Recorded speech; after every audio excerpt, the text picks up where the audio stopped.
Hi. One of you guys had a cool idea to make a whale. Um, and that's a really cool form. What I might do is make the whale and then show you guys how I might turn that into a creature.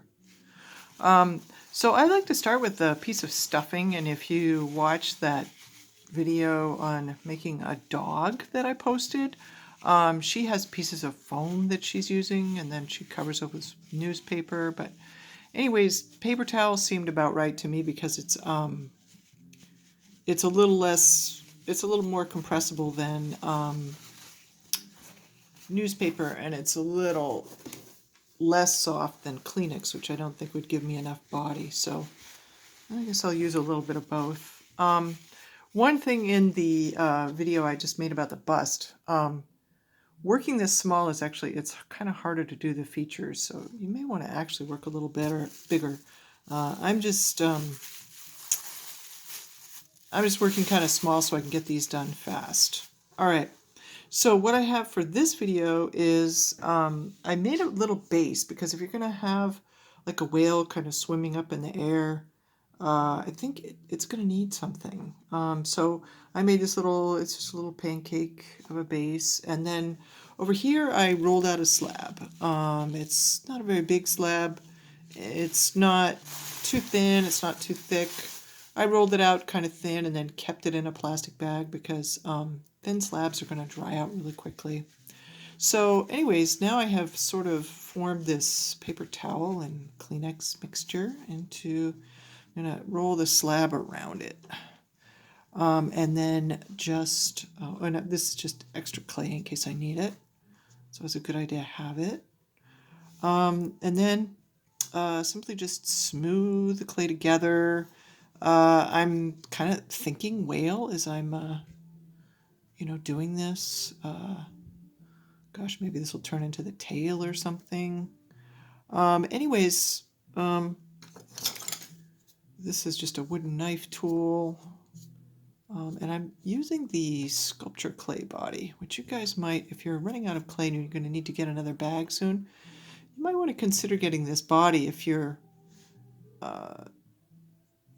thinking about making more sculptural type things. It's actually great for vessels too, but I just really like this clay body. It's got a little grit to it. It really likes to stay where you put it, which is kind of fabulous. All right, I felt like that was getting in the way, so I just took it right out of there. I can always bring it back in, but it was kind of messing with me there in terms of being able to support this wall as I smooth it together. And then you can always just stick back right back in there to give you the support. Okay, so now I'm going to start to close off the form. You can make sort of like darts. You can just fold over the clay. I do have a sponge here. Water, that can really make working, particularly with this sculpture clay body, you can add a lot of water to it. Yeah, I don't know. I'm going to do something like that.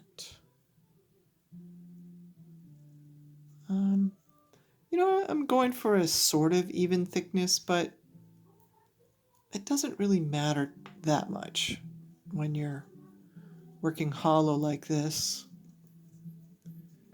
And now I can kind of squeeze it a little bit to get a shape. I've also got my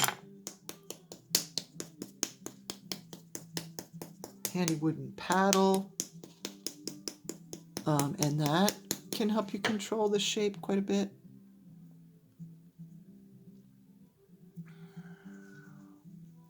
But it's starting to feel kind of whale-esque.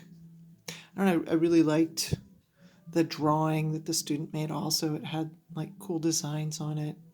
And the whale was kind of doing something like this. It was kind of going up like this. I don't know. Just had a lot of nice action in the pose. So, yeah, I think you guys can probably sort of start to see where I'm going with this. And yeah, the hollowness of it, really made it pretty easy to start moving, making this form and moving it around. Do what you can with it at this stage. I wouldn't try to do too much detail. But as much as you can get the basic shape. I've got a few wrinkles in here.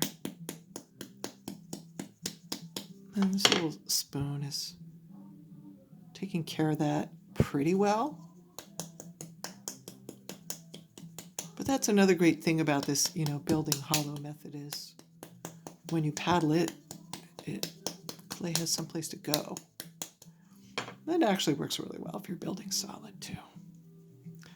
So I'm going to keep holding this up to the base as I go along. And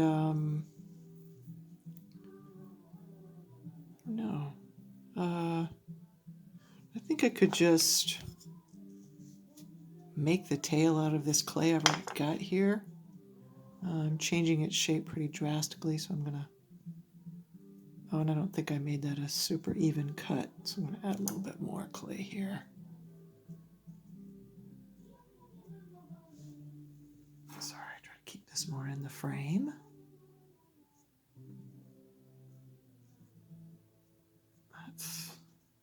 I don't know about that split. I feel like whale tails don't necessarily, but it really doesn't. It depends on the whale, right? And so you could look up some whales or just look at the inspirational Aztec art.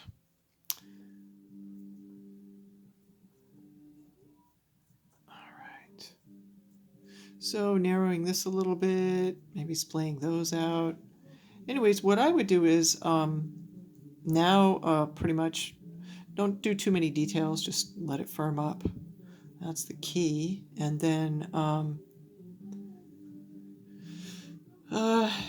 where this is going to be kind of counterbalanced or something on here, I think you ought to hedge your bets a little bit. And what I would do, not hurt to put this on something a little bit softer than just plopping it down on the board. So I'm going to set him down like that. Oops, squished his tail a little bit. But what I'm thinking about there, so I can sort of see where he'd be attaching. What I'd like to do to make that a little bit, because there's going to be a lot of pressure on that bond when you think about it with the tail cantilevered out in space like that. Here's a couple of ideas. Sockets are always sockets where you have a peg and a socket. That's always going to create more surface area for the join, which is going to make it more secure. And correspondingly, I could cut a hole in this. And actually, now that I've said that, I think it's a good idea to go ahead and do it. I think it looked best when the whale wasn't exactly centered. So anyways, I'm going to cut a little hole in my little... and if you're going to make a base for a piece, you could think about how the base integrates with the piece as well. Sorry about that. And think about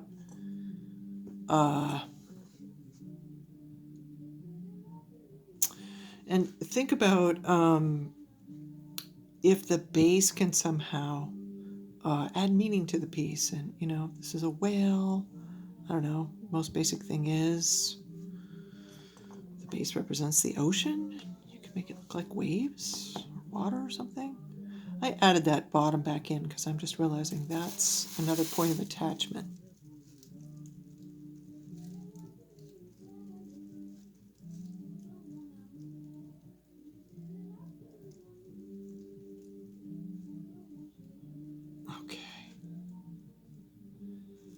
So that's staying without, me really attaching them. Clay is wet enough.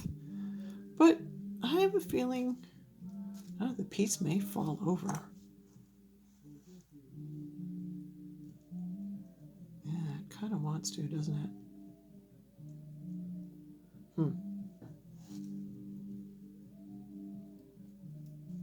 All right, well, this is 10 minutes already, and you guys get the idea.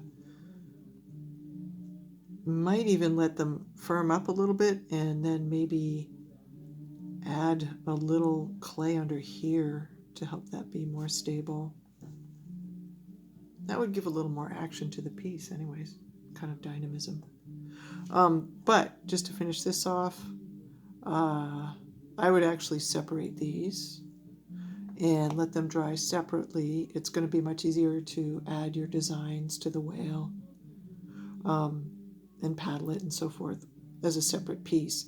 But, you know, now that I have that kind of peg and the hole here, I know how those are going to go together. So keep all these parts together in the same plastic while you're working on it, and then once you get everything how you want it, score and slip everything together and let it set up for at least half an hour before you try to transport it. And also, you know, the way you did that drawing, painting on a dark slip and carving through it to get those designs might be really neat. All right.